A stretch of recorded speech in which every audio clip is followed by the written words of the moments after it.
In today's video, I'm going to teach you how to vectorize in Canva. We'll walk through the process step by step, so even if you're new to Canva or to vector graphics, you'll be able to follow along and get great results. Start by opening your design in the Canva editor. This can be any existing design that already has an image you want to vectorize. Once your design is open, click directly on the image you want to work with. When you select the image, you'll notice a toolbar appears along the top of the screen, specific to that image.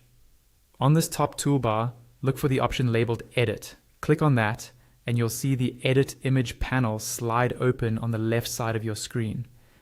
This panel is where Canva keeps all of its image editing tools and integrated apps.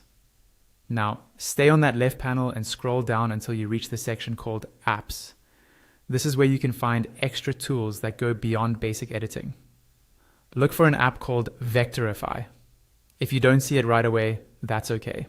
Click on See All under Apps and then scan through the available apps until you find Vectorize. Once you see it, click to open it. With Vectorize open in the left panel, you'll first be asked to choose a color style for your vector. You usually get two main options, full color or black and white. Full color is great if you want to preserve the original look of your image, while black and white is ideal for more graphic, logo-style results. Choose the style that best fits your project. After selecting your color style, click on Convert to Vector.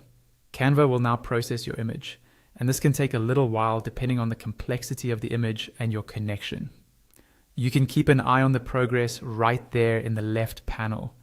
Just give it a moment to finish. Once the conversion is complete, you'll see that your image is now vectorized in your design, and the left panel will refresh with new settings specific to your new vector. Here you can adjust things like color palettes, the number of colors used, and a simplify vector option. Feel free to experiment with these controls and watch how your design updates in real time. When you're happy with how your vector looks, don't forget the final step. Click Save at the bottom of the left panel. This will apply all your changes and keep your vectorized image in your Canva design ready for download or further editing.